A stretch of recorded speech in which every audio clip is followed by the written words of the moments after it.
Hello, everyone. Welcome to Beyond Film School. Thanks for joining me on this lovely Sunday. It's 1 o'clock. I don't know where you guys are coming from or where you're watching from. Please let me know. Also, please let me know if you can hear me because I feel like that's also like high anxiety. It hasn't happened in a long time where I wasn't able to get my audio out there, but still high anxiety from like maybe a year ago. But welcome to my live stream. We are talking about relationships in film. Now, this could range from your family relationships, your romantic relationships, your professional relationships, the connections you make on set. We're going to cover all of that. So also, I want to remind you that if you have questions, please put them in the chat. Definitely put them in the chat so I can answer them. I try to get to all the questions, and if it's a really good live stream, there's a lot. And I love interacting with you guys. I love interacting with the community. So I am very, very happy that you are joining me. Let me know where you're joining me from. We have, I think Zoe is here with me. Oh my goodness, we love Zoe. Zoe was just in my Set PA Training class. She did amazing. So shout out to Zoe. And I believe she's in California. She came all the way from California to take my class in New York City. So like kudos to Zoe. I know she has a very, very bright future. So just shout out to Zoe. So yeah, I just finished my Set PA Training class just last weekend, and I have another one coming up in August. So if you guys, some people were asking for another Set PA class. I only usually do 2 in a year, and I'm putting a 3rd class on in August because you know what? The writer strike is happening, so we might as well, put another class on, but also, but Beyond Film School business goals, right? So a couple of things I'm going to cover in relationships to start off. Now, I know we can get to the juicy stuff. We can get to the juicy stuff as far as like those romantic relationships, but I definitely want to cover the professional relationships. And the reason why I want to cover that, because I think that relationships in film get really close. And that is because we spend crazy amount of hours together on set. You really get to know the people you are working with, and I definitely stand by that 100%. If you want to get to know a person, work with them on set. And why is that? Some people are like, well, how do you know you're getting the real deal as far as someone you're working with on set? Now, we all have a facade, right? We all have that that civil, polite, that patient facade when you are able to show that, right? And that'll only last a couple hours when you're working on set. So your regular day job, 6 to 8 hours, depending on what type of business you're in. I know people work part-time. They work 4 to 6 hours a day. Some people work 8 hours a day. Film industry, we work 12, 13 plus for most people, 14 hours, 16, 18, 20 hours. I've had people come up to me and tell me they've worked 24 hours on a commercial or a music video that Beyonce was on. Well, Beyonce was only available for 1 day, so they had to shoot every single thing in 24 hours. So in that 24-hour period, you can become real close with someone. You are going to see them encounter stress. Once someone is stressed out, you will see their true feelings because the stress factor is what breaks down that facade. So I always say, some of my closest friends definitely come from the film industry. Like, I've seen them at their worst. I've seen them blow up. I've seen them cry. I've seen them like just get goofy and delusional when they've had, they've been up for like 20 something hours. So you see all the sides. And I definitely can attest to that because some of my closest friends, and I don't want to say this is like the worst show I've ever worked on, but season 1 of Equalizer was very, very challenging. And the reason why it was so challenging, it was a new show. New shows to start off are just challenging in general, okay? And everyone's finding their footing. Everyone's kind of getting to know each other's style. The writers and the network, they all have a lot of writing on this first season. They want to do well on the ratings. So the pressure is on for that first season. And it was challenging because there's lots of action, lots of fight scenes.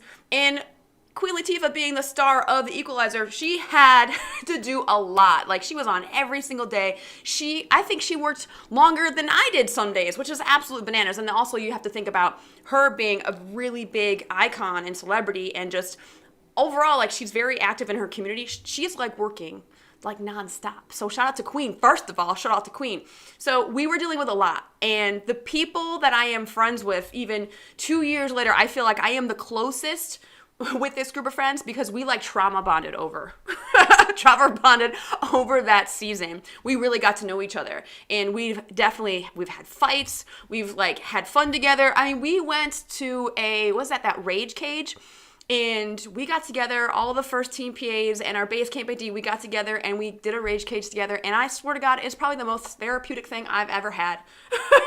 I've done. I was all about taking a baseball bat and breaking some dishes or a printer or whatever they were going to put in there that we could just destroy. I was all about it.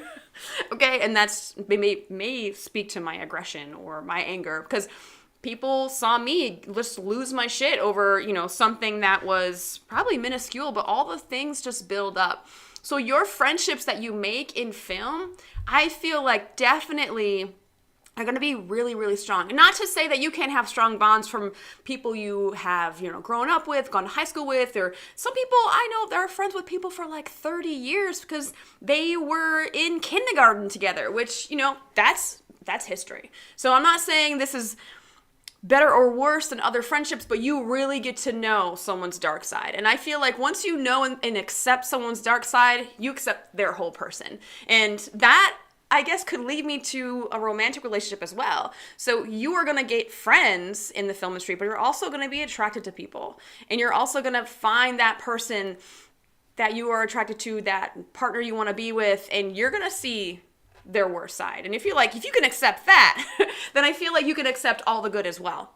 So professional connections and your friendships and all of that are I just feel like they're interesting. And those connections, not to be like, this is how you get jobs, but those connections are what get you jobs when you have those strong relationships in film. Building those relationships, bonding over certain things. And I'm not saying you guys should all trauma bond. Okay, let's not get crazy and be like, we need to be in a really horrible show so we can really get close to each other. I think by default, the nature of film, you are going to just be stressed. You don't have to be stressed to the max, like, those super difficult shows, but just the hours and the lack of sleep that you're going to get, it's just automatically going to have you kind of let your guard down and just like let something slip. Maybe you might yell at somebody. Maybe you might, say something rude to someone. Maybe you might snap. But for people who are encountering those people that do snap, just don't take it personally. That's the one thing I want everyone to remember, is that when people are under that type of stress, do not take that shit personally. Like, don't waste your energy. Like, okay, this person obviously has, like, I don't know. I always like to say that person wasn't hugged enough. Like, your mom or your dad did not hug you enough and you're taking it out on me. I don't know why I tell myself in my head. That's what gets me not to get angry for some odd reason. I don't know. Tell me how you folks kind of not get angry or not get pushed to the edge. Like, what is your vice, I guess? Not vice, I feel like that's really bad, but what is something that you do to calm yourself down? Me, I have anger issues, so I know not everyone has anger issues. Like, maybe someone's more prone to cry. Maybe someone's more prone to get, like, more avoidant and pull away. So what are the things that you do to kind of put yourself back in order and back on track? Like, let me know in the chat. Like, that's something that I think we should all share in the community for sure. So another thing I want to talk about is a romantic relationship inside the industry versus outside the industry. Now, this is very, very tough for a lot of people, because I think that when you have a partner outside the industry, now I'm going to cover that first. Having a partner outside the industry is very, very challenging. And the number one factor for that, and the reason why it is challenging, is because they don't quite understand exactly what your day-to-day or what your hour by hour is like. For example, I remember just saying this to Mizuki at the mixer after the Set PA class last weekend. You could be, or maybe Zoe too as well, so you could be working, you leave for work 7 a.m. You don't come back until 10, 11 p.m. Sometimes your partner will not even believe the fact that you've worked that many hours. They're going to be like, you're lying. That, like, late at the office, like, you see every movie trope where, I'm going to be working at the office late. I'm going to be working at the office late. It's always, for some reason, it's always that weird, like, I'm going to be working at the office late. Like, no one else has any type of job besides working at an office for some reason. But we've all seen that scene in a movie where that guy or that girl is like, hey, I'm going to be a little late. I have extra meetings or whatever. And they go until, like, midnight, which is like, ain't no one have a meeting at, like, till midnight. Or that business dinner went till, like, midnight. I'm sorry. No. But when you're on set and you are working 14, 15, 16, 20 hours, yes, I really was on set. Do you need me to send a picture of me being on set like next to so-and-so, which if they require that from you, that is a possessive, toxic thing, and they shouldn't be asking that of you. So trust is definitely a thing that is going to have to be pretty strong when you are with someone that you are not in the same field. And I think when you are with someone that does not really understand the day-to-day or the type of stress, they're like, well, why is it so hard? Why is it so hard on set? Like, why are you so tired when you come, you only do this, that, and the other. They think maybe your job is, for example, I think a lot of people get the script supervisor position really, really wrong. And they think that because the script supervisor is just sitting down in front of a monitor watching everything, which, first of all, they're not really just sitting down in front of the monitor all day. They're like up and in everyone's faces about keeping people on track, I say like, it sounds kind of rude that I said like in people's faces, but they're, in the thick of it as well. And you can get that like attitude from someone like, well, you're just sitting down all day. Well, I'm not really sitting down because, first of all, it's mentally exhausting for that script supervisor to keep track of 3 or 4 different cameras on their own, by the way. They're doing that all by themselves, and every meticulous detail, like, they have to keep track of. And I think, well, you're just doing that. It's mentally exhausting. And then I'm sorry, like, you could, just being up for 17 hours is exhausting. Some people, their average day is not that long, let's be honest. So the fact that we're actually active and we have to be alert, or try to be alert for the most part, try to be alert on set, but they're there and they don't truly understand what the job is. And I think that is a major, major thing, them not understanding the type of hours that it's going to take from that person. Now, why is it hard on top of them not understanding? It is the amount of hours. Now, if you just break down just the amount of hours. So, for example, if you have to be on set at 7 a.m., depending on where you're coming from, you are going to have maybe an hour, half hour, 4 to 5 minute commute, depending on what film market you're going to. If you're trying to drive in LA, God bless you, because I'm not trying to do that. But also in New York as well, if I have to, me coming from New Jersey, going to Brooklyn for, the Broadway stages or something in Greenpoint, or over there in deep Brooklyn, like Silver Cup Studios in Queens or something, it is on the other side of Manhattan. My commute, depending on the call time, is going to be an hour and a half. Crazy. Hour, 15 minutes, which is nuts. Which, when shows shoot in New Jersey, I am so happy. It's like the easiest commute. So you're adding on the commute time on top of how many hours you're shooting. And if you're doing, just say 14 hours, add 3 hours on top of that, 17 hours. That's not including like getting up in the morning, getting ready, and then actually trying to go home and trying to have a life. Maybe you read a book. Maybe you exercised. Maybe you are sitting down and having a tea or whatever, or a glass of wine with your spouse just to kind of wind down for the day. And doing all that takes discipline. It takes discipline, and a lot of people are tired and they do not have maybe the strength, the energy, or the focus to be that disciplined. Because I know there are a lot of people out there who work on set for so many hours, get home, go straight to bed. Like literally just set their alarm, they check the call sheet, they get right into bed just to try and keep up with their sleep, which I don't even blame them. I don't blame anybody for doing that, because sleep is very, very, very, very important. If everyone got more sleep on a film set, I think everyone would be like 20% happier. Just bare minimum. If people got like maybe 1 more hour of sleep a night, 20%, 25%, everyone's a little bit more pleasant. So having the discipline is very, very hard for a lot of people. Being mentally alert by the time you get home, and your spouse or your partner or your boyfriend or whatever, and that's if you live with that person. If that person lives with you, it gets a little bit easier, right? If that person doesn't live with you, then it's like, then you have to really cut out time to see them. Are they going to come over? Are you going to go over to their place? Then you have to like worry about like bringing stuff to their apartment, them bringing stuff to your apartment, and the whole like, dating is hard, folks. I know dating is like super hard. Logistically speaking, in whatever film market you're in, going across town, if that person lives across town, it is challenging just in that aspect. The fact that that person doesn't live in the same area that you live in. And most likely, it happens that way. The person you're with is going to be like an hour commute, which it definitely has been the case for me. And I think, wow, how'd I pick a partner that's like so far away?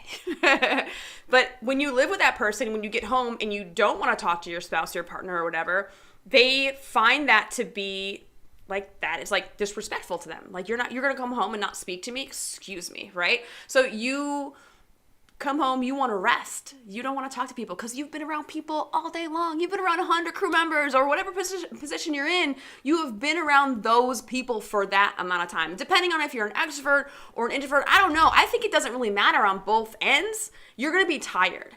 And when you want to come home and just rest, and that person wants to speak with you and talk to you and like talk about your day and what happened, it's like the last thing I want to do is decompress with me explaining the day that I just had that made me tired. Give me a day, I think. Give me a day. Talk about something else other than film or whatever I do for a living. Like, can we talk about, I don't know, the news for 5 seconds? Something else other than what I experienced that day. So I think keeping in mind the perspective of your partner and what they're seeing you go through. It's like, well, how would you feel if they worked all day, they came home and didn't speak with you, right? And all of this takes effort and discipline and focus, like I said. And I think I'm getting into the tips of how to like make things a little bit easier when you're with someone or not with someone in the industry. And I wanted to save that kind of for the end, but like, while we're talking about like, why not, right? But it does take a lot of effort on both partners, and it takes patience and understanding, because your partner also, like, this is a conversation that has to happen, and it starts with communication. If you are not talking about certain things, then the relationship isn't that strong anyways. Not to like throw stones or whatever, but like, if you cannot communicate about how you want your relationship to work when you come home from set, or what you're going to do on the weekends, and just bare minimum communication with your partner, if that is not intact, you have a very shaky foundation. Like, trust and communication are probably the top 2 things for a relationship to work in and outside the industry. But I think more so, it's going to take more patience with someone if you're dating someone outside the industry. Now, what if you are dating someone that's inside the industry? That comes with its own challenges all in itself. Because, for one, the film industry is fairly small. And once you start dating someone in the film industry, everyone's gonna know. Every one of your you may not know that everyone knows, but everyone's like, oh yeah, so-and-so, yeah, they're together. This so-and-so, there's like, they are going to, once it gets out to like 1 or 2 people, it spreads very, very quickly. 100%, it will spread. Like, it is not a secret. And if you try to keep it a secret, it becomes more and more of a delicious, like, thing that people want to be like, oh my God, did you hear so-and-so? They're trying to hide it, but they're together. Especially if you have 2 people that are in the same department. That's also another layer to this. Because you can date in the industry, and maybe someone might work behind the scenes in the office, and then the other person might work on set. Well, there's a little bit of distance there. Now, then the other layer is, oh, they both work on set. Like, maybe one's a grip, one's an electrician.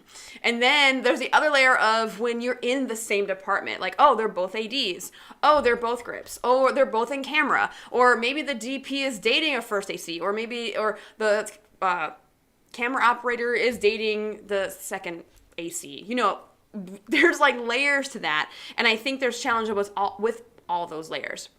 And the challenges within your department, or when you work both of you on set, can be, I'm stressed out right now over work things. And yes, I may love you and you may be my partner, but like, you're annoying the shit out of me now. And I think that does happen for a lot of people, where you need some distance and you have to have the boundaries. Because, I mean, this happened to me a couple weeks ago, where I woke up in the morning and then homeboy wanted to like talk about film, and I'm like, dude, I'm trying to get pumped up for my day. I don't want to talk about like the position I'm about to be in a couple hours. Like, you have to have those boundaries when you're at home. And it's really easy to fall into the trap of, well, that person is there with me, I want to talk work with them. But this is like the personal time. You must separate personal, like, this is our relationship time, and then, okay, we're going to talk about work now when we're at work, or we're going to set aside a time where we can discuss things we want to talk about. Because sometimes, you know, you do want to nerd out, which is great. This is the benefit with dating someone in the industry. So you can nerd out about certain things you got to do together, or that like new camera thing that you got to set up, or you're excited to try on the next set, or whatever. You can nerd out. And that is something that's great about that, because there's got to be a reason why you kind of got with that person in the film industry, because they share that same passion with you, right? You both love film some way, or you both love that position, or you both work, both love working in that department. So you share that passion and that love for something. And I think having a common interest does bring you close together. And also, like I said in the beginning of this, is because you are working, and first of all, for so many hours, and added to that, all the added stresses, you are going to see the worst side of them. And I think a lot of relationships fail because they haven't seen the worst of them. They haven't seen the worst of their partner. And if you haven't seen the worst, you've been with this person for like, I don't know, a couple years, 5 years, and then, you get married and you're like, wow, I've never seen this side. Well, because they've never let you see that side. And I think maybe relationships can be fairly fast because you can see a lot of every angle of that person when they work in film. You'll see like the insecurities, how their confidence, maybe they're arrogant, how they, manage people, how they lead a team, how they talk to people, like what are their strengths and weaknesses. You're going to see all the sides. And I think you can get that view where sometimes you're not going to get that view when you work with someone when you are with someone that's working outside the industry, which I feel like that's like, maybe it's definitely a benefit, right? Because you want to know what you're getting into. And some people are like, definitely they want to know the person, but I feel like some people in relationships don't want to really get to know. They want to keep that distance for a little bit. Because I think talking about dark sides, talking about what makes a person tick and all that, like some people don't want to know those things about other people. Like they are not ready to see that stuff about themselves, let alone another person. So keeping that in mind, sometimes, you want to keep someone at a distance. So therefore you don't, under any circumstances, date within the industry at all. So if anyone has any questions about that so far, all the things I've talked about, I want to go to the chat really quick because I think I have a lot of my channel members here. So thank you so much. First of all, Zoe and Saeed and Amanda. Saeed and Amanda are channel members, so I just want to give a shout out to them because they're channel members and they get priority. I love how they're in green. Like Zoe's saying, I avoid them for a while. Exactly. Some people definitely just gotta let people cool down, and that is, hey, when people have arguments, 100% stepping away from it for a little while, and even just professional argument or whatever, you're like, okay, I'm gonna take a minute, I'm gonna take a beat, and then I'm gonna come back and then we'll talk about this. And I actually kind of use that tactic as well, because if I know that my anger is rising up and I'm about to blow up, I'm like, all right, let me just take a step back. Let me go take a few breaths and then let's come back to this while I have a rational mind. To everyone out there, don't send impulse emails, impulse texts, any of that stuff whatsoever, because man, you will regret it. Always take a beat. Also, I would say when you're very, very happy about something, when you're very, very happy, just also take a moment to come to that calm, the homeostasis, the calm level. I am prepared. I am prepared today. I have my water and I have my tea. I am ready to go, guys. Okay. Thanks, Saeed, for always wondering about this topic, because people are like, how the hell can you date someone in the industry? And the funny thing is that I had a rule for a very, very long time that I would not date anybody that I worked with. Because I just feel like that's a recipe for disaster. But I have definitely broken that rule over and over again. For some reason, I don't know. It's like you're telling your brain, okay, I will not do this. I will not do this. I will not do this. And then you end up doing it. So then I'm like, you know what? There's no rules. If I'm attracted to somebody, I'm just going to give it a shot. Then that's it. Amanda, when I worked with you last year, my boyfriend and I spoke about it before set day. He wanted to make sure that I was okay stress-wise. Text me when you're home. Get enough sleep. Yes, exactly. So I think that is very, very important. As long as you know if you are with someone, so for example, most people who are going to be watching this are going to be like, oh, I work in the industry, therefore I'm not that person, right? I'm not that spouse that is not in the industry, right? So you are the person in the industry if you're probably watching this. Or maybe you're not. If you are someone that is dating someone in film, I guess maybe you could use this to send to that person that's not in film to get like, maybe they can understand an understanding. Like, hey, watch this really quick to give it an insight to what it's like. But for the people on the outside, that takes them, they have to understand. And again, it comes with communication, like letting them know, like, this is what's happening. This is what I go through. This is why, like, this is like, that person yelled at me for this thing and I was finding out a big deal, but then, and I talked about this at the light bulb rentals mixer on Wednesday, and Adam, he's amazing. He has grown his business and I'm so happy for him. But he was talking about how he had the merger with 2 other rental houses and then also being married at the same exact time we were talking about how when you're dating with like someone that's outside the industry, they don't understand that type of pressure, or, how it really is working with the DP, and, when you might have those really straightforward conversations. Here's what I will say about the film industry versus some other industries. And I think a lot of the film industry is so straightforward, and it's so straightforward that people find it to be abrasive, or we don't sugarcoat the things that we need. It's like, I need you to go doing this now. Like, I need you to do this thing right now. Like, they might not be putting a lovely like cherry on top and be like, you know what, I would really love it if you can go and you can get the background and like bring, no, that's not like, hey, can you bring the background set? Like, that is, and sometimes our abrasiveness can be misconstrued as rudeness, and I think that's so shitty. Like, we can't always like sugarcoat certain things. And I come from an urban area. Like, I came from the Lower East Side of Buffalo, pretty poor neighborhood. Like, it was pretty challenging growing up. And when I speak to people who are like grew up in the hood like me, urban area, like that's like me and that person, like we're here, right? We're here, like we understand each other. But when I talk to someone who was raised in the suburbs, where they like to put that like really nice, polite spin on it, like maybe that Midwestern niceness, I am like, what are you trying to say to me? It's like you have to like, just like dig through and find like what the real message is. So the film industry, I love the fact that we are so straightforward, but some people are like, when they're new, they think that I'm being rude to them or someone's being rude to them, where it's like, no, this is just the thing I need right now. And it takes time to kind of get used to that.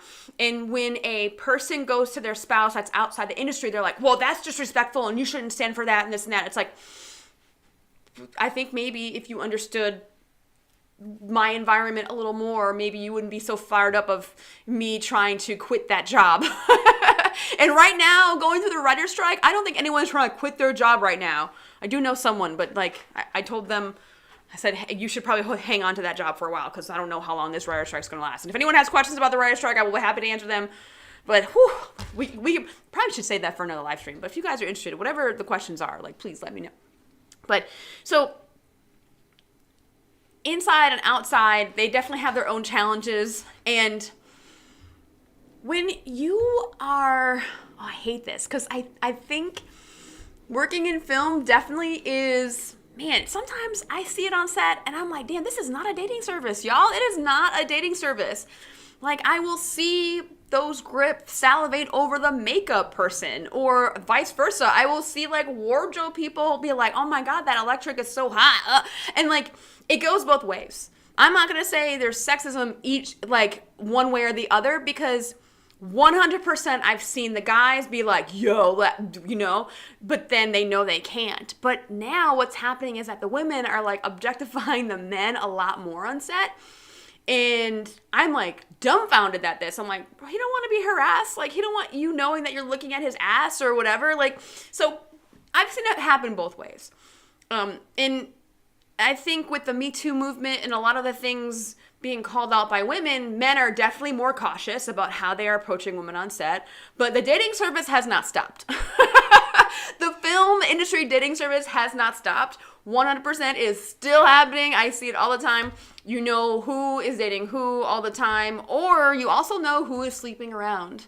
Unfortunately, those things definitely get talked about. If you are sleeping with actors, 100%, we all know. We definitely know. We absolutely know who you're sleeping with. And I hate when a new person to to set like goes boy crazy, or they go absolutely crazy and want to sleep with everyone.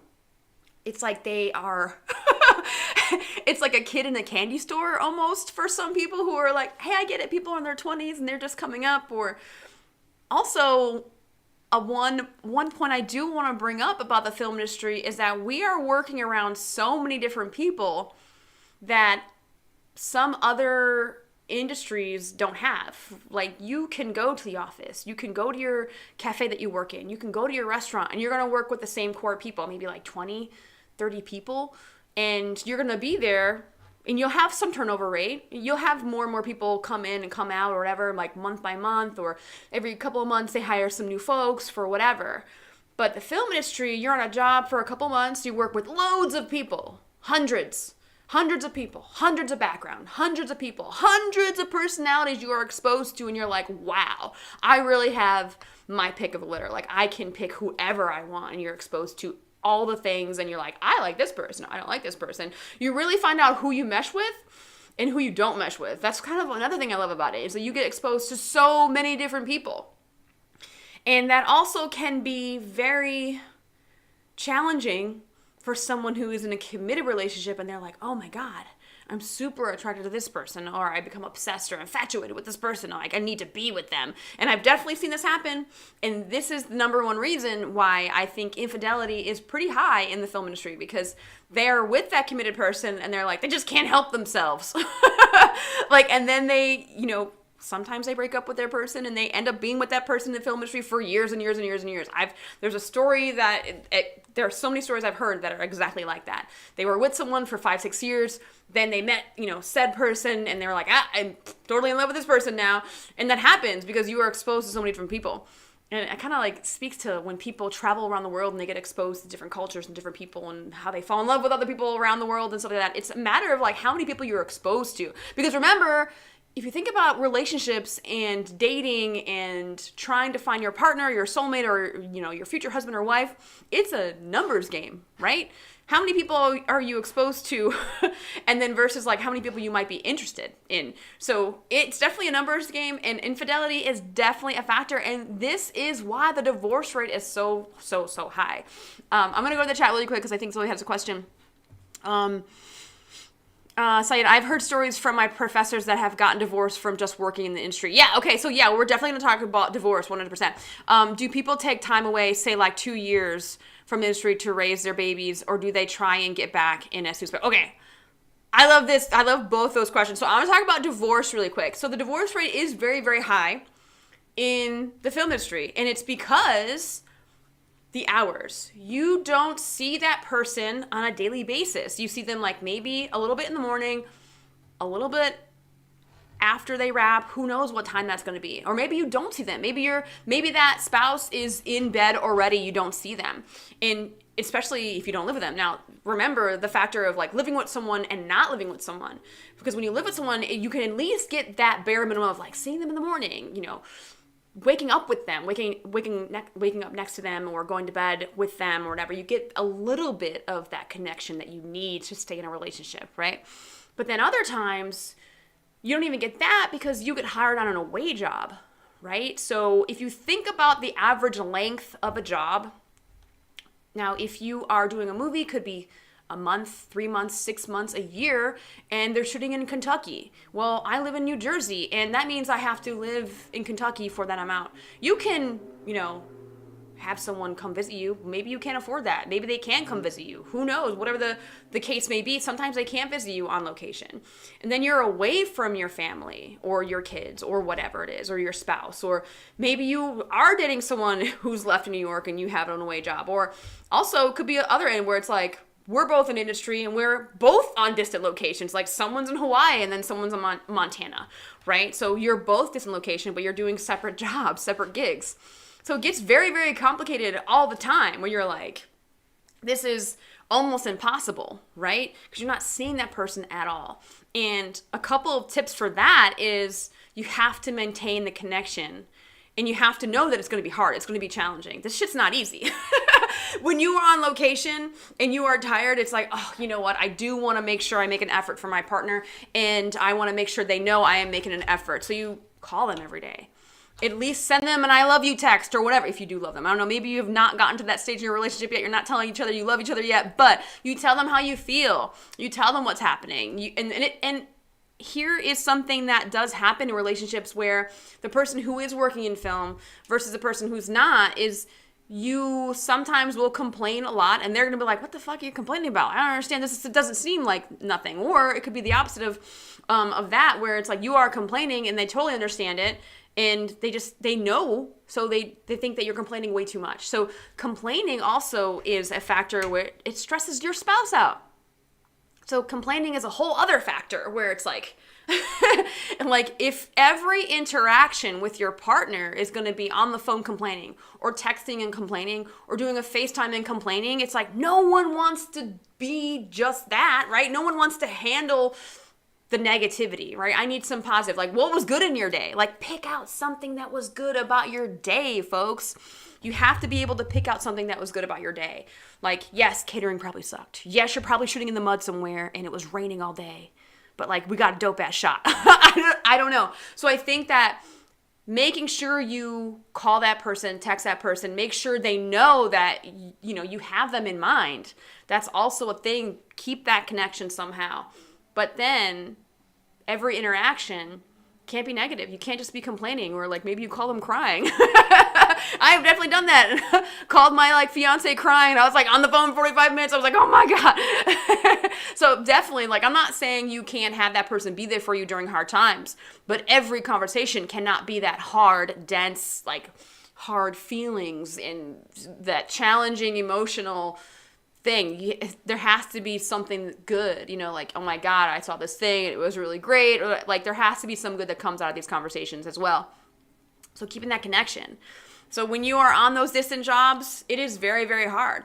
So distant location jobs is definitely a factor. Not being home, you know, and then also just not being home just because of the number of hours. And then you get to the weekend, right? So you're working 5 days a week, sometimes 6. I've worked in Atlanta. I worked 6-day weeks every single week for 6 weeks. I think the first week it was prep and I worked 5 days that week. So I worked 6 days a week every week. It was bananas, but I still made time for myself and I still made time to like do something fun. And also that's a whole other factor of this where it's like you have to keep the connection and you have to keep your partner in mind, but also you have to take care of you as well. Because if you ain't taking care of you, you are just going to be a grumpy shell of a person. That's a grumpy bear right there.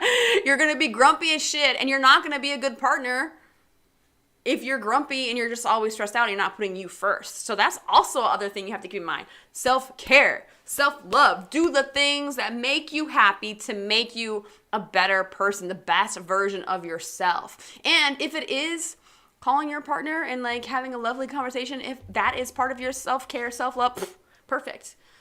That's fine. That works out in both favors, both parties' favors. It's great. So divorce is definitely a thing. And it really is, because sometimes they realize that you're not putting them first.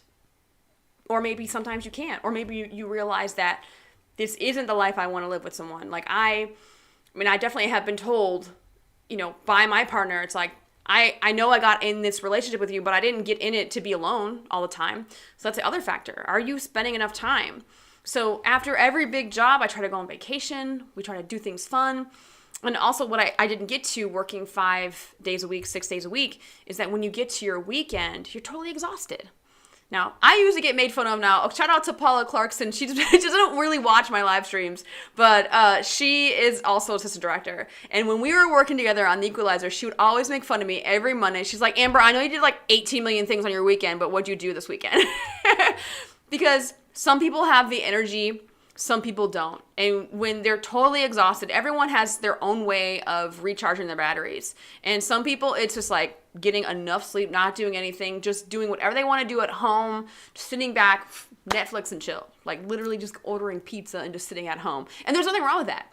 But for me, I feel like if I'm not productive, I'm not recharged. Because then I go back to work on Monday, and then I feel like I haven't done anything. And if I haven't done anything for me or Beyond Film School or something where maybe I ran or I read this book or whatever the case may be for whatever it is that I like to do, I need to do a bunch of stuff to feel like I'm useful to myself. It's weird. There's like Enneagram things where like I think I'm a number 3 on the Enneagram test.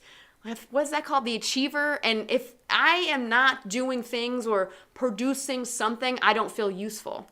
So that's just me knowing myself and feeling like I don't feel like a whole person if I'm not doing certain things, right? So you have to find out what works for you and how you recharge. And sometimes it might not be doing anything, but some people it's going out and doing a million things, getting their to-do list done. I am definitely a to-do list. I could probably find like 5 different to-do lists that I've like, I make lists, I check them off. It's if you guys want to see how like I work and how I'm organized with Beyond Film School, it's crazy. I got all types of things to keep myself on track and to get all the things done. So divorce is definitely a real thing. And I feel like you definitely go through trials and tribulations, but there are so many people who get divorced, but there are so many people who have long lasting relationships as well. And it's because they know they have to make the effort. They have trust and they have communication. And I love when I hear those stories of like, oh my God, I'm a prop master and my husband is a production designer and we've been together for 20 years. We have 2 kids and blah, blah, blah, blah. So speaking of kids, I'm going to get to Zoe's question. And Zoe's question was, do people take time away, say like 2 years from the industry to raise their babies? So maybe one day I'm going to have kids. And when that happens, I ain't working when they're babies. Maybe I'll take like the first couple years off or whatever, but I will work until I can't. And then I'll be like, oh, I'm going to focus on the kids. So Amanda Chang is the assistant director, and I look up to her so much because I think she really inspired me as a woman, because I remember she was a second on New Amsterdam, and she was pregnant, like full on pregnant. And as the season went on, she got bigger and bigger and bigger. And when the hiatus came around Christmas, she worked, I think, till February. I think she had her baby in like March, or maybe like, she worked until her doctor was like, you can't be on your feet that long. But the fact that she was pregnant up until that time, I was like, yes, you can work on set, bitch. Yes, you can do this. You can be pregnant, work on set. I'm like, yes. It just makes me feel like I can also do that. And just because I saw another woman do that, I was like, yes, I can. I'm sorry, we're doing like Obama right now. I was just so inspired by her. I was like, yes, Amanda. But the fact that I saw that, and her and her husband, right? Yeah, her and her husband now, he's also in the industry, and I think their kid is like 3 or 4 right now, and they, she works a lot, and I think she did take some time off, but she also has family help her, which I think for anyone watching this outside of the States, I think that the United States weirdly is all about like family, like mom, dad, kids, and then like you move out and then like you become your own like unit. Whereas other cultures are like, no, like grandma lives next door or upstairs or in the house, and you have aunts and uncles live nearby, where it actually like does literally take a village. And I think because she has such a supportive family, like she's able to kind of help with the fact that both the parents work in the industry. And I know that like when she's off a job, her attention definitely goes to her son. So people do take time off. Zoe, like it is definitely a thing. People take time off, but there's no, I think that people have to keep in mind that you are, when you're in the unions and the guilds and stuff, that you have pension and all these things. And I don't believe there's maternity leave. I think in the DGA, there was something, I think we get a number of weeks or something of maternity leave and paternity leave. So not just for the moms, but for the guys as well, for the fathers. So people do take time off, and when you're ready to come back, like you will have friends in the industry.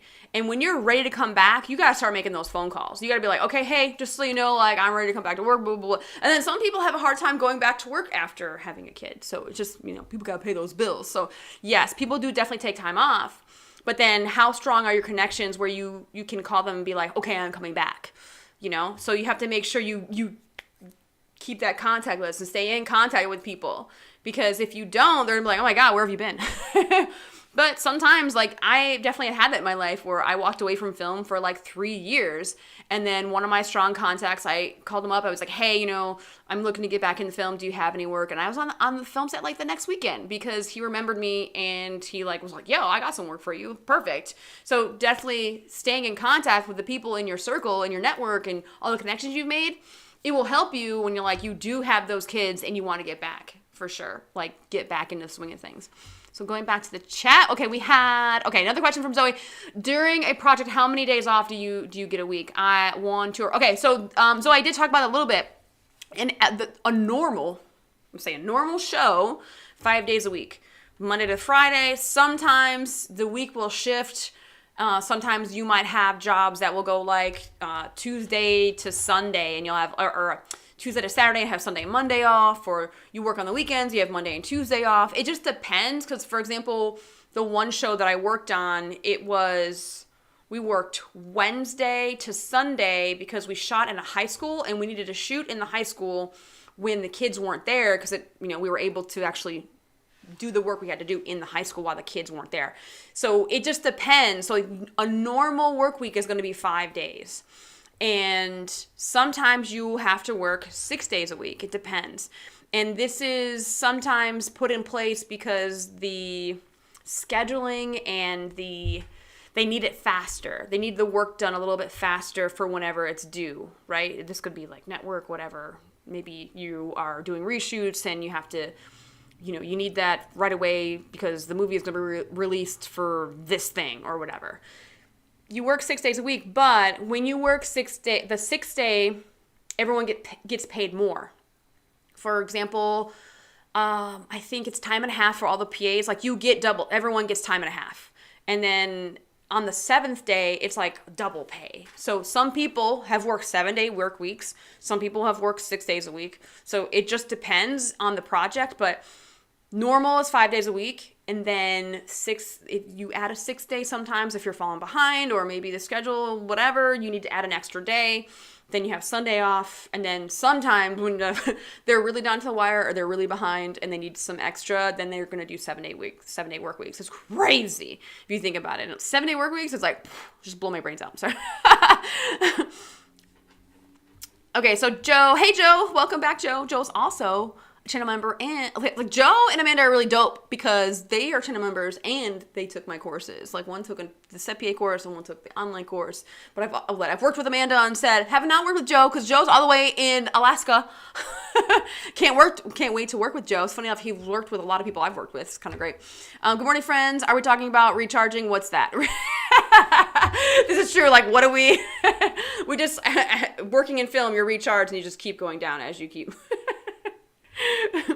Amanda, after production, I had to work at my office job the next day. My bosses knew and let me have the day off, and my boyfriend knew I was going to be tired, so he told me, relax, we'll see each other tomorrow. That's great that they have that understanding.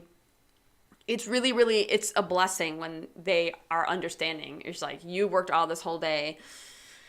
Patience, man. Patience is so underrated. 100%. Patience is so, so underrated. I think I covered all the things. Quality time. Oh, yeah. I guess I did cover this a little bit, covering like quality time when you don't have, you're too tired for quality time. You're like, I don't want to hang out with another person right now. Especially with me being an introvert. Like, I'm just like, can I just have time alone by myself? And that also includes my partner. And that is weird. Is that weird?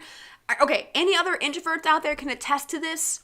As an introvert, my time alone literally is time alone, and that includes my partner.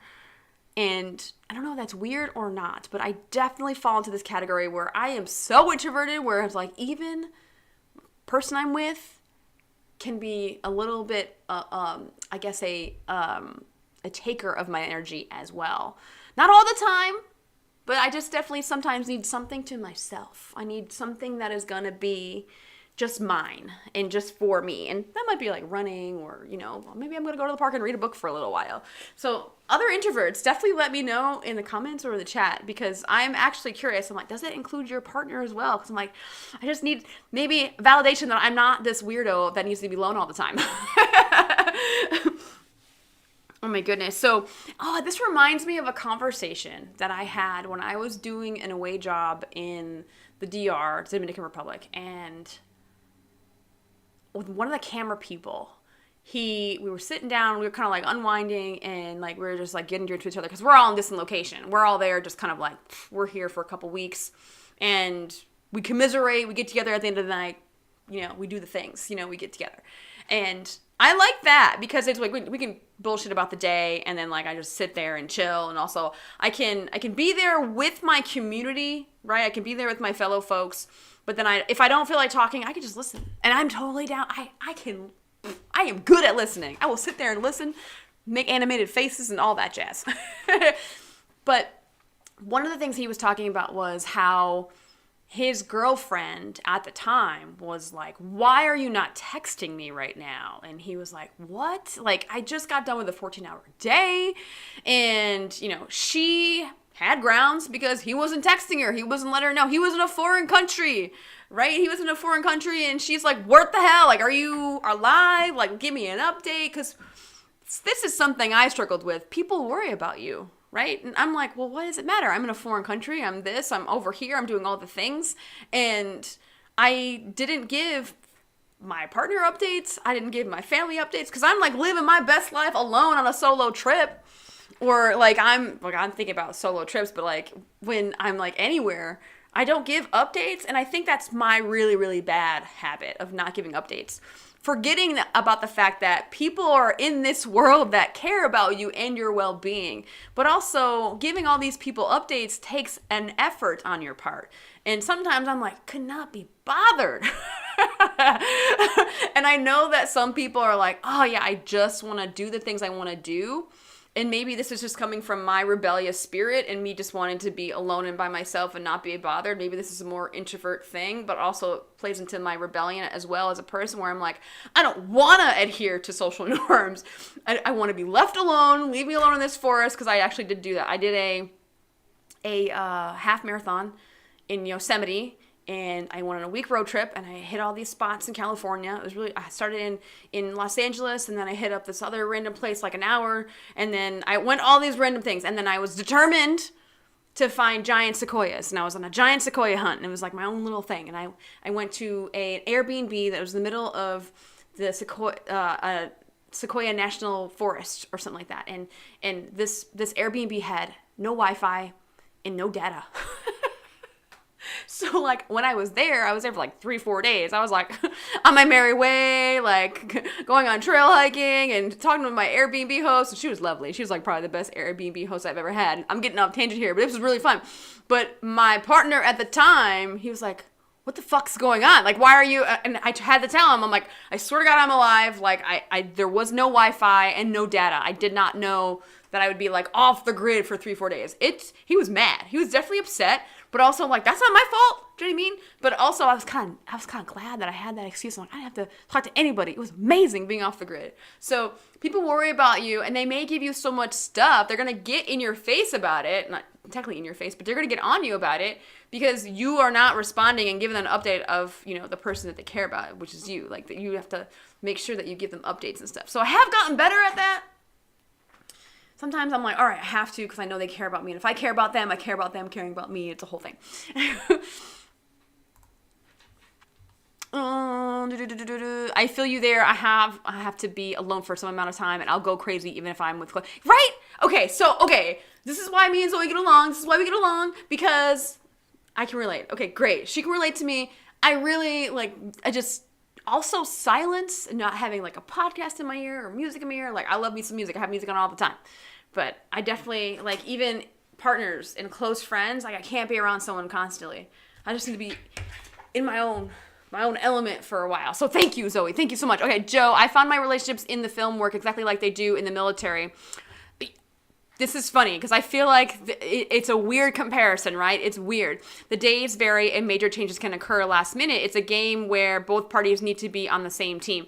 That is very, very true, right? And I think flexibility is a thing. Like, oh, I thought you were going to be wrapped at 7 and then you're like coming home at 9 or 10. It's like they added an extra scene. We went over in time. I know they went. Like, you have to always explain yourself sometimes, and that's it's very challenging and having to spell it out and you're like, oh, I don't have the energy for this. But I think when you think about putting yourself in their shoes and you switch around the perspective and you kind of look from their point of view at what you're doing to them, you're like, okay, maybe I should adjust some of my actions to accommodate my partner. So I think an effort definitely has to be made. And it's so hard. It takes discipline, man, patience, like seriously, patience. I cannot. I know I talked about that a lot, patience and all that jazz, but patience, understanding, communication, trust. I didn't talk about workaholics, and I definitely think this should be talked about. And I think that specific people are attracted to the film industry. I don't know what it is, but we all love what we do, and it's a love-hate relationship. I think we love the challenge of it. I think we love how complicated it can be, and we love how everything could vary, change on a dime, how we are attracted to the variety of it. At least for me, I love the fact that every day I go to set, even if it's at the stage every single day, we're shooting something different. I'm dealing with different actors. There's different things to do, different challenges, different things are going to happen. And every single day is absolutely different from the last, no matter what. Could be the same actors, could be the same set, but every day is going to be different no matter what. And I love that. And that's the main reason I think I can't really work in any other industry, because I may be the medical field, but I don't want to work in the medical field. Like, no, thank you. But we are definitely attracted to the challenge, and we don't mind working 14 hours. And I've said this to my trainees and to other people who are trying to get into film, but those 14 hours don't feel like 14 hours. And it really is wild that many hours can go by and you're like, oh Christ, like I had no idea. It's lunchtime already. It's been like 8-10 hours since you've been in, because sometimes you're in way earlier than crew call. So it's like lunchtime already. Oh, and then like, oh wow, it's like we wrapped. Oh shit, it's 17 hours. I've been here for 17 hours. You definitely start to feel it after like hour 16, but it goes by so fast because so many things are happening all at once. And I think that certain people are definitely attracted to that. And some people aren't. Like, some people want to work in the industry and they're like, fuck that. I don't want to work that many hours. They're crazy. But some people love it and they're workaholics, and they will take job after job after job and will not take any time out for themselves, will not go on vacation. I love what I do. And I love being an assistant director. I definitely need time away from set so I don't kill people. Because it does take a toll on me, and it takes a toll on my temper, which I feel like I've definitely gotten a lot calmer. I don't know what has happened to me, but I've definitely like worked on some stuff, and I'm so much more calm, and I'm not as angry, and I'm not so quick to just be like all the time. So it definitely takes a lot of work on your part not to, get so overwhelmed. And I think a big part of that is how to manage your stress and not caring about certain things that don't affect you and not taking things personally. Because as soon as I was like, that person's mad because of this. But then I used to be very quick to defend not just myself, but other people when someone was like about to say some crazy ass shit. Like, I'm ready for that confrontation. Please get me in that confrontation. Now I'm just like, it's not worth my energy. And I think managing what is worth your energy and not, it just makes things so much better. I don't know. I definitely got off track. I don't know what I was talking about. But anger and expelling all the energies and working that many hours and it going very, very quickly and being a workaholic and not going, like, people have to go on vacation. And I don't, like, people who they love working, but also I will say there are a lot of people in the film industry who have certain problems and they love it because when you're worried about all the things that are happening on set, you're not worried about whatever is happening in the background in your life. For example, you could be going through a divorce. You could be going through a breakup. You could be going through like your kid being a teenager and being hard on you. You could be going through family problems. You know, your mom and your sister are fighting, or whatever the case may be. You're running away from certain things, and they use film to escape.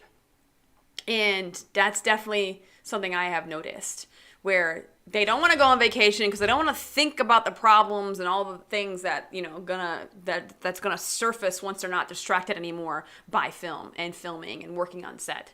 So that, I mean, film definitely is an escape for some people. Being a workaholic is really, I think that's what it is when you work and work and work and work and work, you're not thinking about how you feel about certain things, how you're affected by certain situations, how that person made you feel, how do you feel about how this happened, or like you're really running away from a lot of different emotions. And I mean, film is definitely a great escape, because you are like, definitely, you get, I guess, enveloped in, like, you can just really just fall into the abyss of what's happening on set. And there's always something crazy happening. There's always some problem you have to solve. It's going to take all of your mental capacity to kind of consume yourself in film and not worry about whatever is happening in the background. So that's also a thing. And when you're in relationships with a workaholic, or you yourself are a workaholic, it is very, very hard on that partner, because they're like, what about me, unfortunately? And you have to pay attention to your partner for it to work, unfortunately. You can't just have someone who's going to just default and be there and not put work into it, because that's how people end up leaving and breaking up and getting divorced. It's like, I'm here, I'm a person, I should be happier, and for some reason I'm not happy. Oh, I'm not happy because my partner doesn't show me attention. They're not spending time with me. Oh, on the weekends they're totally exhausted and they're sleeping all the time. I'm not doing anything with them. They're not doing anything with me, my kids, or whatever. It's hard. I'll go back to chat. For me, being a workaholic is a coping mechanism. Yeah, exactly. That's exactly. I didn't get to that comment yet, but that is exactly it. Being a workaholic is definitely a vice. It's definitely a coping mechanism. 100%. You may be joking, but like, I think you're actually being serious with, like, you're like, huh. I've been guilty of talking about work after work. Yes, work after work is hard, right? And I think that you need that moment to, it's like, okay, for example, when I go home, and I'm thinking about past relationships right now. When I go home and they're like, how was your day? I'm like, it's fine. That is the equivalent of like when you come home from school and your parents are like, hey, how was school? It's fine. Do I want to get into the diva actress I had to deal with and fight with to make sure she got the right wardrobe? Like, do I want to get into the PA that gave me attitude for literally no reason because they're stressed out? Do I want to get into how I had a mental breakdown because I thought all the PAs hated me? Like, these are all real scenarios too. Sometimes I don't want to relive those moments. But then sometimes you want to relive those moments so you can commiserate, and you want to relive those moments with people who you know understand. My partner who's outside the industry won't necessarily understand, and they're going to say sometimes the wrong things. But then the person you work with who's been on that set that you had drinks with afterwards, which we're going to get to rap drinks actually, and they can understand. They can be like, yeah, that fucking guy's an asshole. Sometimes, since they know that person that did you that injustice, and if they say something like, yeah, that he shouldn't have done that, then it's like, it makes you feel a little bit better about the scenario of how you were treated, right? So, rap parties and rap drinks. Now, this, I guess, may be universal with either way if you're dating someone inside the industry versus outside the industry, because I guess people who are your spouse that are outside the industry cannot understand why in the world after a 15-hour day you want to go to a bar and work, that you're like, go to a bar and talk to people you've worked with for that many hours. They're like, what? I would want to, like, some people are like, I want to go home. But then, like I said, it's like that commiseration that, like, you can decompress and you can talk to someone that knows what happened or knows that person, right? And when you choose to go and have those rap drinks, your partner that is outside the industry or maybe inside the industry, but your partner is going to be like, they chose drinking at a bar with their coworkers than coming home back to me, right? And it's like the priorities, and they think that you've slighted them somehow. But wrap drinks are very, very important because that is a way that you're bonding with your, your crew, that you're bonding with people who know you on a professional level, but then you had a rough day and maybe they just need to get to know your personality on a different level. And I have seen this on a number of shows where I have worked with them professionally and I absolutely fucking hate them. I'm like, this guy's a fucking asshole. Sorry, I'm like dropping all kinds of swear words and all that stuff. But this person is just unpleasant. I don't like work with him. Go out to a bar and have drinks. Holy shit. It's like a whole different person. You're like, I like this person socially. So then when you go back on set with them, you're like, oh my God, Bob is great. Or like Samantha's amazing. Like you get to know them on another level. And once you kind of get to know that other side when they're not working on set, you're like, whoa, this is another side of that person that I didn't see. Because sometimes people, like I said, people put on the facade, they put on that professional thing, right? Myself included, like when I'm ADing, I feel like I'm stepping into a role, right? That is my character that I am playing. And then when I go out to a bar, I'm like super socially awkward. And people are like, what's wrong with you, Amber?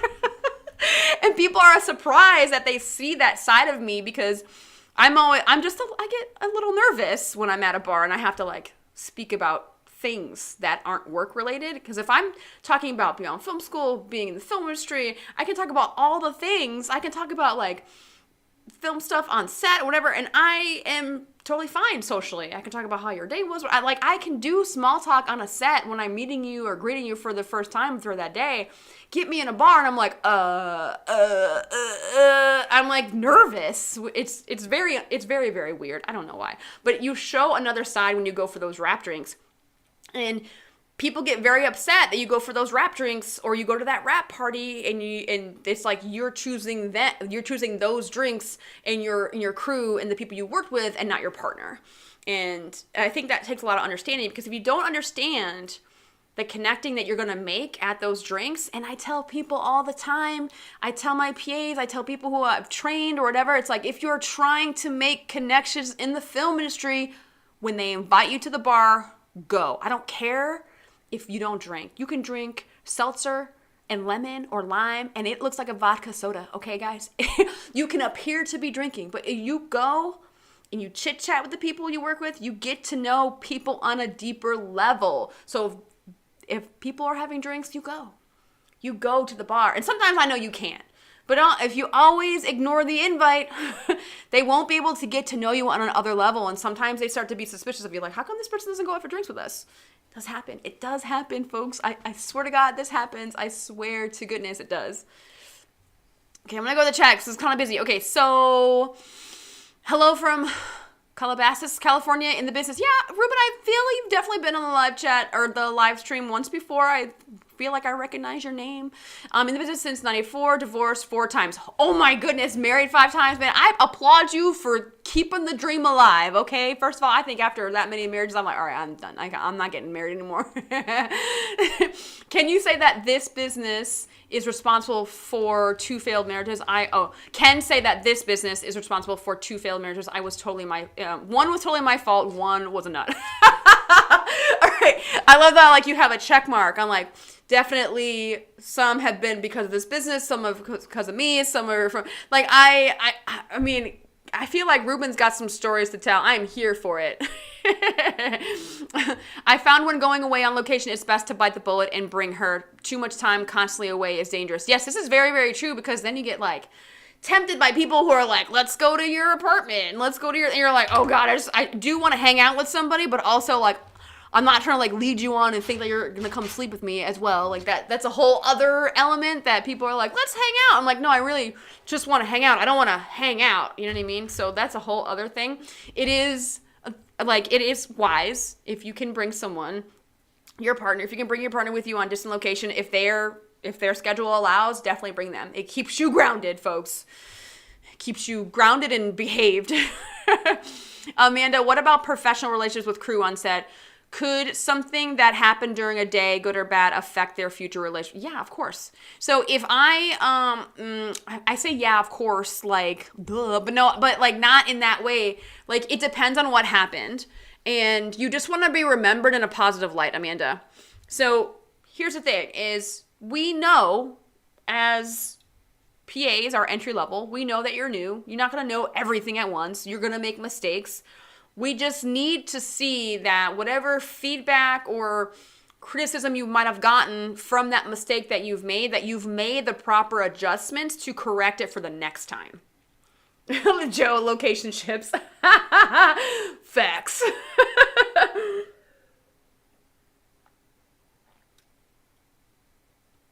Because here's the thing, and I guess maybe this will give you a look into how I think about PAs and working with them in the future.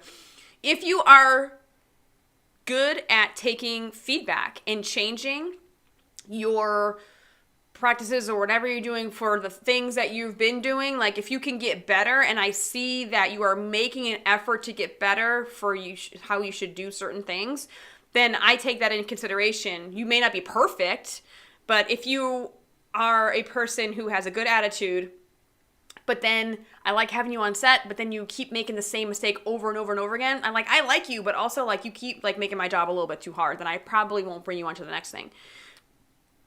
Also, it goes the other way where if you have a bad attitude and you're good at your job, I still don't want you on my set.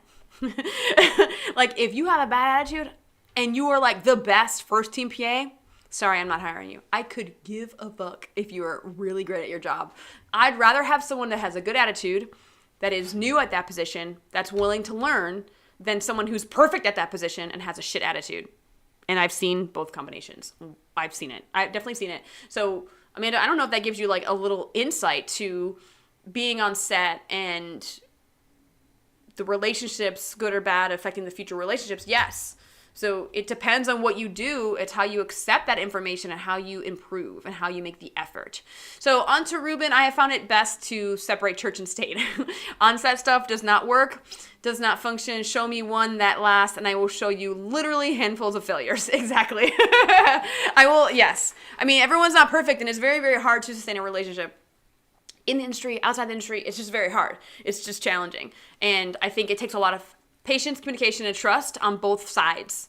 But then also like setting those boundaries and making sure that you feel heard. And I mean, if you feel like you're not getting the attention that you need with someone who works in the film industry, then it's like, you gotta let them know right away. Like, this isn't like, I love you, but unfortunately, I know that we hate that where it's like, I love you, but like, I am not willing to be alone all the time. I need more time with you. I need more quality time. And it's kind of that question of, am I choosing my career over a person? And for me, it definitely, I mean, I love what I do. So it's like, if you're asking me to stop being an AD, you are fucking out your mind. Like, I'm sorry. That is just, I love what I do. So we have to find a common ground. Like, I will try and take more vacations with you, or I will definitely, maybe we can make sure we set out a day, like date night every week or whatever it is. But like, there's no way I'd be like, oh yeah, I'm going to give up the film industry because like people who have worked in the film industry and they're successful now have worked toward it for so long. I don't care what position you're in. No one got from college, film school, whatever the hell you want, or high school. No one jumped from that schooling and then straight to set to having a successful career. It was a grind. I don't care how long ago it was. And if you worked in the 80s, the 90s, probably a little harder. If it was 10 years ago, 15 years ago, like if you are successful and have full-time work right now, I know that you've worked hard to get there. And there is no damn way I'm giving up my dream for someone.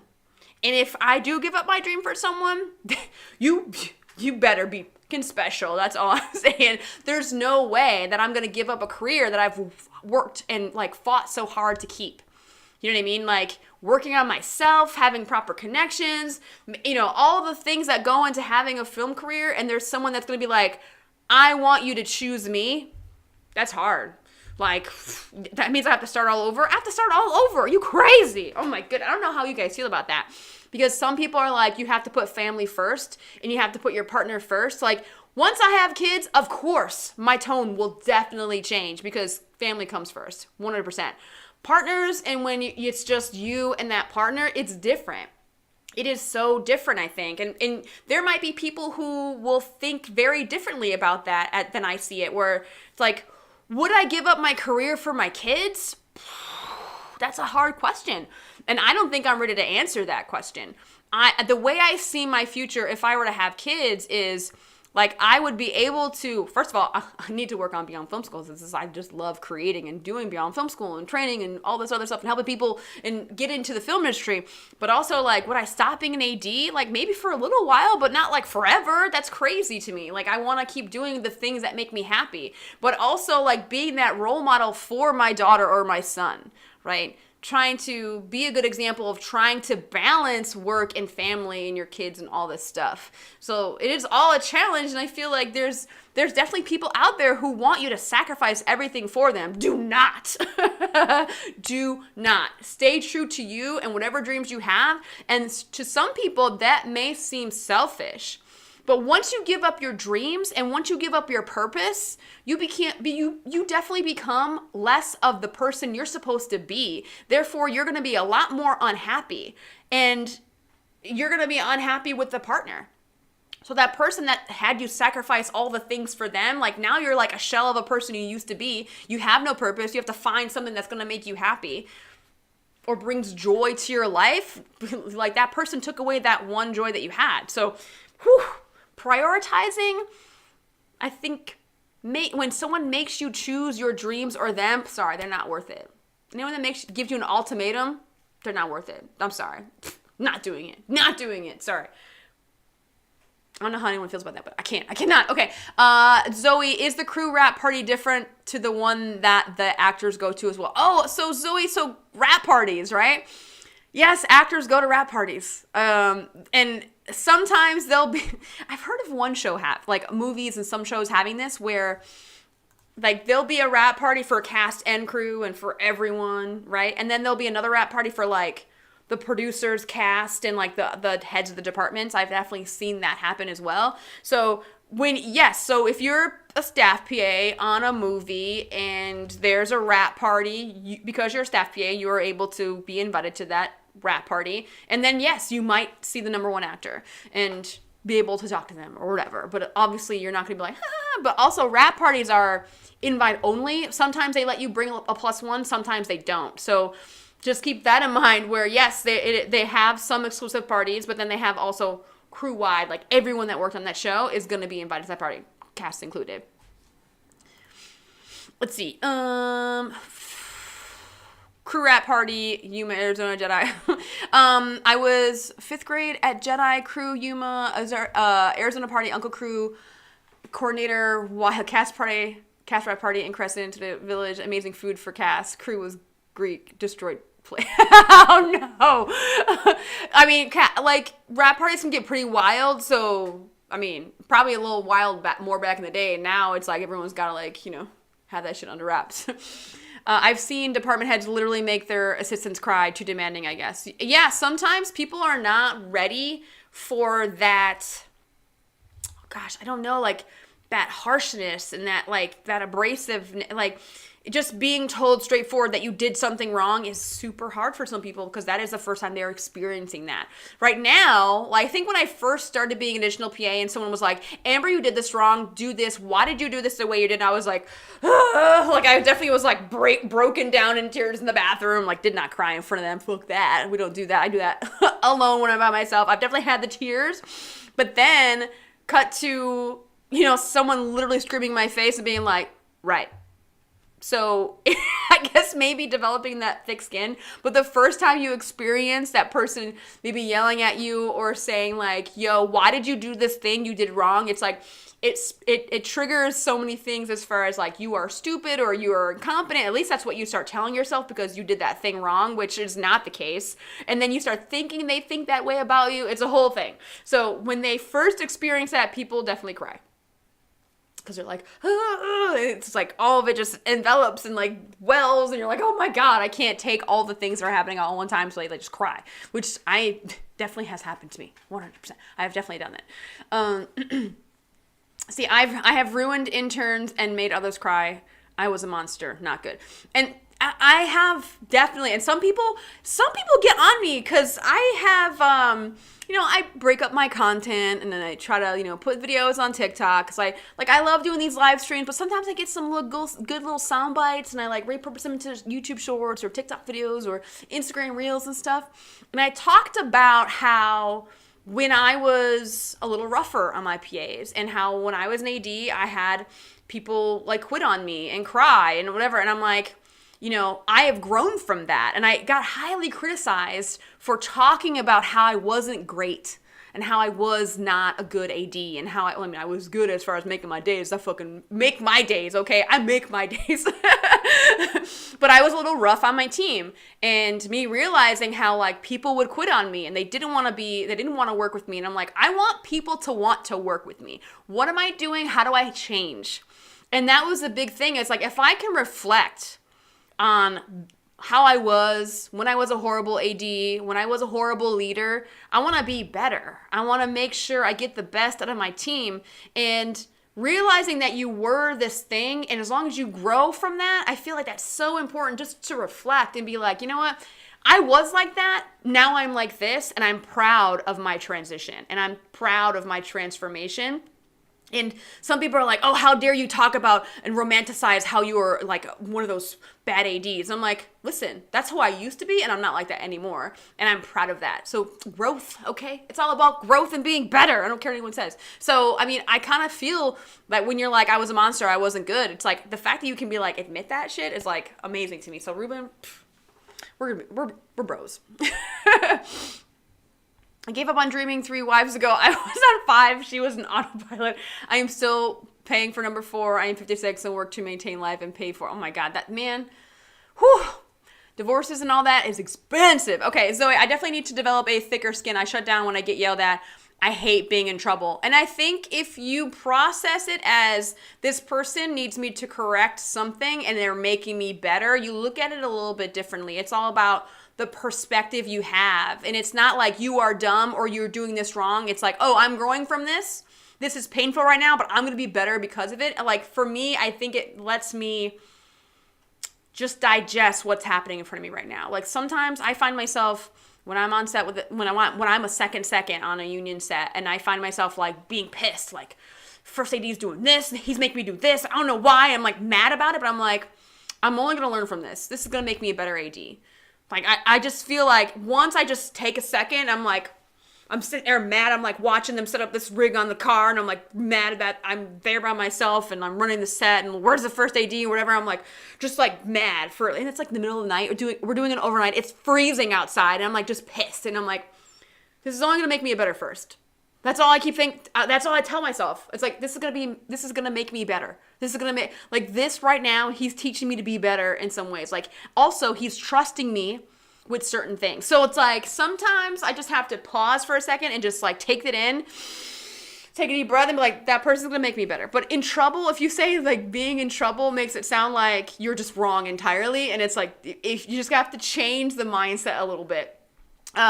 There's the wrap party for everyone, and then there's the after wrap party on invite only. Yes, I have heard those as well, and I'm like, I cannot. I'm like, it is already 1 o'clock in the morning. I am not going to an after party. Fuck that shit. I'm not doing it. No, thank you. I'm going home. I want to sleep, and I've already exhausted all my energy for all these people that are around me. Yeah, I mean, this is true. When you're invited to the parties, you know people like you, and you know that you are doing a good job. I mean, people, at least sometimes I would say people are invited that are just fun and they're shit at their jobs. But yes, for the most part, like if you're invited to the bar, if you're invited to the wrap party, if you're invited to the after party, the invite only part, like you know that you are liked. And that's kind of nice because you want to be invited. I want to be invited, but I like always like, I'd be invited and I'm like, I'm not going to go. Thank you. And some people that is hard for them to swallow because they realize they haven't been invited and they get real upset about it. And it's like that weird desperation thing that I hate. It's like people smell desperation from like a mile away. Okay. So me, I always have this, like, I think, I guess maybe the indifference or the avoidant, like cool kid thing. I'm like, I could give a fuck. And because I could give a fuck, people are like, yeah, but we like you. It's like, I could not care less if I'm not invited to things. and then therefore I get invited to more things. So I guess the moral of the story, if you want to be invited to things, just like don't care about being invited. And you're like, I'm just me. I don't care. I went to a rap party where a big name bought out the bar for the entire night. I heard this final tab was upward of 10K. I mean, that makes sense. If there's hundreds of crew members, like, that makes sense. I love all these, like, rap party stories. Amanda, exactly, working with you on set, Amber, was amazing because I learned not to take things personally to grow. You were tough on us. That's why I liked it. It kept me grounded. Yo, we worked on the morning show together, and that show was hard. We had, I think, a company move every single day. And I think there was one day we did 2 company moves in one day. I love me a company move, man. Company moves are great. I don't know. Maybe I just embrace something that's like really annoying for some people. But I'm like, I love me a company move. It's so complicated. It's lovely. Oh my goodness. So I think I'm going to wrap it up. I've been live streaming for like almost an hour and a half. I hope there was something you got from talking about relationships. Maybe there are some things you took away that you can implement in your own relationship. I think the foundation is communication. Communication, trust, patience are the 3 top things when you are working. I mean, basically, those are the 3 top things for any relationship, not even just, the film industry or being with someone who works in the film industry. I think those are definitely the top 3 things for sure. Absolutely. Communication, patience, and what was I totally just forgot the other one. Communication, patience, and trust. Those 3 things I think really make all the difference, for sure, and making sure you take them with you on any distant location job. So a couple of things happening with Beyond Film School. And I'll give you guys a chance if you have any other questions about any film industry things, strike things, whatever, working, whatever questions you have, please put them in the chat. Couple of things happening with Beyond Film School. My video series about the production office. Now, most of you folks work on set, and my channel is primarily about working on set. I'm an assistant director. I don't work in the office. I think I was an intern in the office one time in my life, and it was very, very early on in my career. I was an intern for Nywift once upon a time, and I did 2 days a week, and I couldn't do it. I just couldn't. I was like, I can't be in this office. I really tried. I cannot work in an office. But production office, they're doing a lot. I can't work in the office. That's why I give respect to the people who work in the office, because they have patience, a certain temperament, and I'm glad that Jennifer and Galana from Keys to the Production Office, they wrote this amazing book, and I was able to interview them, and this video series about the production office is going to be coming out in the next few weeks. I just did the first video last week, and then another one is coming out this week. I'm going to cover the production coordinator, then I'm going to cover all of the positions in the production office. It really is wildly unknown. No one really knows about the production office. I mean, for a long time, I didn't even know that shit existed, to be honest with you. I didn't know it did not even exist. And then once I discovered it existed in all the things I need as an AD from the production office, I kind of was like, well, if the UPM is doing this, what exactly does the production coordinator do? What does the production office really do? And I really was happy to dive into this world of the unknown for me. And I know there are a lot of people who have no idea about the production office. So, and even when I'm looking online on YouTube and find other videos about the production office, they don't exist. So massive gaping hole in my channel, it being about the film industry, but also not really covered at all on the internet or on YouTube. So I was very, very happy that we did a collaboration, and I'm so happy to talk to Jennifer and Galana. Like, I can get my little book. Not that I'm plugging it, but like, I read their book and I was like amazed. So I think that they really did a great job writing that book. So detailed, so amazing. They did not sponsor anything. I just like putting it out there because not many people know about the production office or even how to be an office PA or whatever. So I think it's just a really good resource to look into if you're trying to get into the office. But I'm very, very happy to have this video series covering the production office. I have my next Set PA class, as I said at the beginning of the live stream. My next Set PA class is going to be August 19th and 20th. This summer is going to be my 5-year anniversary. My 5-year anniversary from starting the Set PA training, and I feel like I've come a long way. It's definitely transformed. I've tried to make it better. Class after class. I just had one last weekend, so this next class coming up, I really hope that this is my 5-year anniversary. I'm just like, I hope I just keep doing them. And I'm very, very happy that there are people who are like excited that I have a summer class or a third class this year. So very, very excited for new videos coming out. If you have an idea for a live stream, please let me know what you want discussed. I mean, of course, I love all your questions, but if you know that there's a topic that you want to talk about, that you want me to discuss, I will definitely do a live stream. I love doing these. I think live streams are so underrated. Oh my goodness. I love the fact that you're interacting with me. You have questions, there's chats, there's all these things. Like last time I talked about leadership, and I'm going to be doing another resume review live stream. So if you want your film resume to be reviewed, please send it to me at beyondfilmschool or beyondfilmschool@gmail.com and PDF. Please don't send me a Word doc. Oh my word. If you send me a Word doc, I'm going to be like, no. It has to be PDF. Send me a PDF and I will give you my live feedback and I will tell you how to make it better. And also people in the chat, they say, hey, I feel like this resume is this, or I like this, or I don't like this. I really like how everyone is coming together for these resumes. The resume stuff is really, really fun for me. I love doing the resume reviews. So I will set the date for that very, very soon. Also, I'm going to be having workshops about the staff position. So you want training on how to be a key PA, a paperwork PA, a walkie PA, a background PA, a first team or / cast PA. I'm going to have workshops about all of those. I'm going to tell you the nitty gritty of how to do all those jobs. So that is going to be coming up in June and July. It's going to be a couple hours every week. You can sign up for all of them. You can sign up for one of them. If you are interested in being a key PA, or maybe you're like, I want to be a walkie PA. What do they do? How do we do inventory? All this things. So I tell you how to go through your day and how to do all the things, all the responsibilities, and how to actually when it comes down to just getting cast rooms ready, how to prepare base camp for the first team PA or first team runner. So I have all of those. If you are interested in all those things, definitely go to my website. I'm going to have all of the workshops there for you. A lot of stuff happening for Beyond Film School. I had a couple of slow months, but now I have a lot of things happening. So again, if you have any topic that you want covered in a live stream, please let me know. I'm gonna go to the chat because it's there's some things happening here. Okay. Oh my God. Random Zoe. Okay, what's my favorite cookie? Y'all are gonna be, there's gonna be a debate, and you guys are gonna be like, Amber, you are unreal, because no one's gonna believe me, because this is largely an unfavorite cookie. I want you guys to guess now what the cookie is. So now, my favorite cookie, well, first of all, I'm gluten-free, so I have to eat gluten-free because I am celiac. I have celiac disease, so I cannot eat gluten. It's not like the fat. I'm not just my tummy is sensitive to it. My whole body breaks down if I have gluten. So I like oatmeal raisin cookies. I said what I said, and I don't care. I love oatmeal raisin cookies. My mom used to make oatmeal Scotties when I was younger. I've never seen this cookie anywhere else besides my mother making me these cookies, but I love oatmeal Scotties, oatmeal raisin cookies. Third type of cookie, I don't know. I like ginger snaps, right? Or snickerdoodles or whatever those are, I think.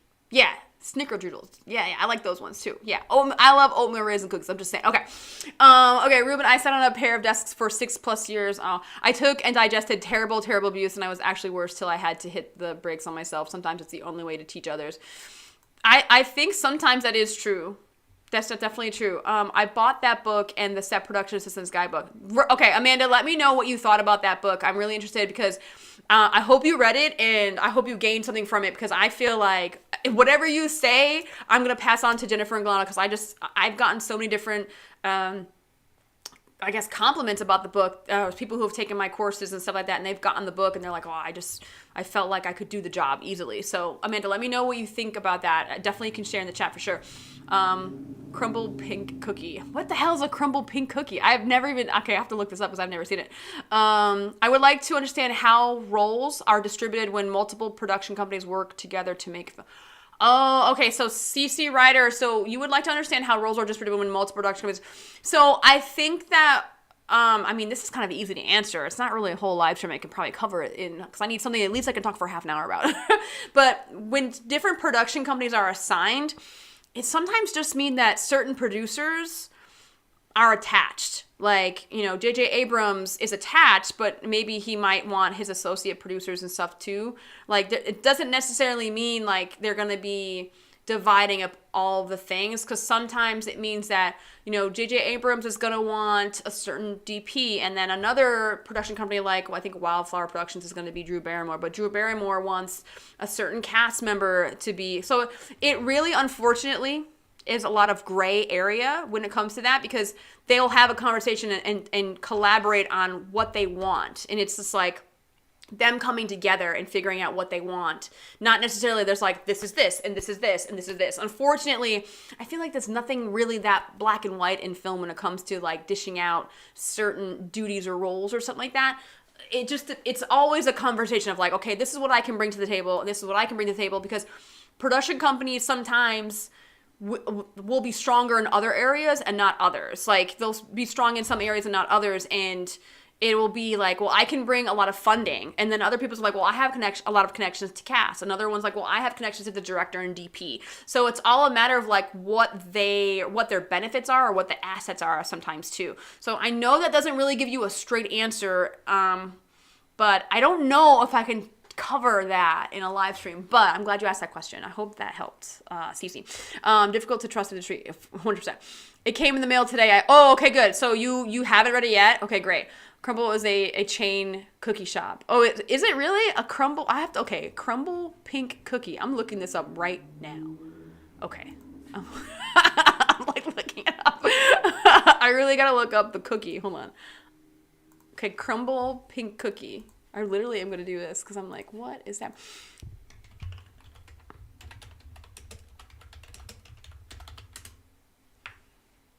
Yo, that cookie looks really good. If they have that, I want that and gluten-free. That cookie looks really good. That frosting, I'm sorry.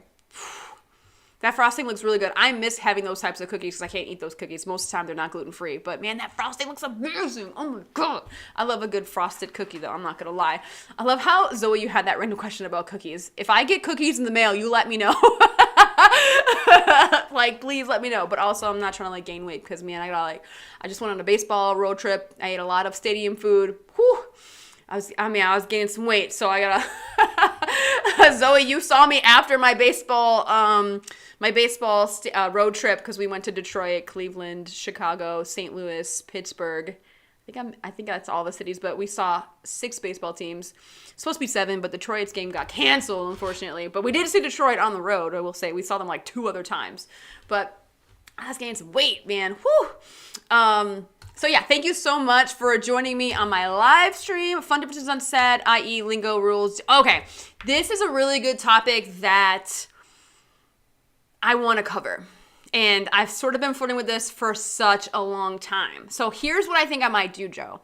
I think if I have a live stream with someone from LA, myself could be representing New York, and then someone from Chicago and Atlanta, I think that might be a nice little like Zoom thing that we could do as a live stream. I think it might be interesting. The only thing is it's hard for me to figure out the OBS and the Zoom. For some reason, OBS and Zoom, I got to look into this because sometimes they've made advances and they figured out all these weird, the weird kinks that are like kind of like make it hard. But once I figure out the audio problem, Zoom versus OBS, I'm going to do it. Unless I just record it and then just release it out. But I'd rather do a live. I got to find people who are like okay to do live. Because some people are not comfortable doing live streams at all. But if I can get someone to talk about like all the areas together, I think that's a really, really good idea. And I've definitely thought about that idea all the time. Because I've gotten this idea coming my way a lot more often in the last couple weeks where like they want to know the differences between New York, Atlanta, Chicago, and LA, and then versus like internationally. I think that's like lingo too. Like I've learned a lot of things because shout out to PA Bootcamp because they invited me to be a guest trainer the last weekend in April when they came to New Jersey, and I was like, no, this is definitely different in New York versus LA because they had terminology. I was like, I've never heard that. We don't use that, and they got to kind of compare and contrast like New York versus LA, which I think I don't know why I like to geek out over that stuff. I'm like mind blown. I'm like, some people are like, it's no big deal, but I'm all for it. All right, so now, Zoe, I need to know what your favorite cookie is now. Like, now that you know mine, I have to know your favorite cookie. Like, I need to know now. We talked about the workshops, live stream, videos coming out, channel membership. Of course, if you want to support Beyond Film School, please do so. Now with the writer's strike, now like Beyond Film School is my living. Legit, I'm just saying. So thank you so much for joining me on our live stream. Again, if you have any questions, you can please feel free to email me. And, comment below anything you have. Thank you so much for joining me, guys. That is it for now. I shall see you next time.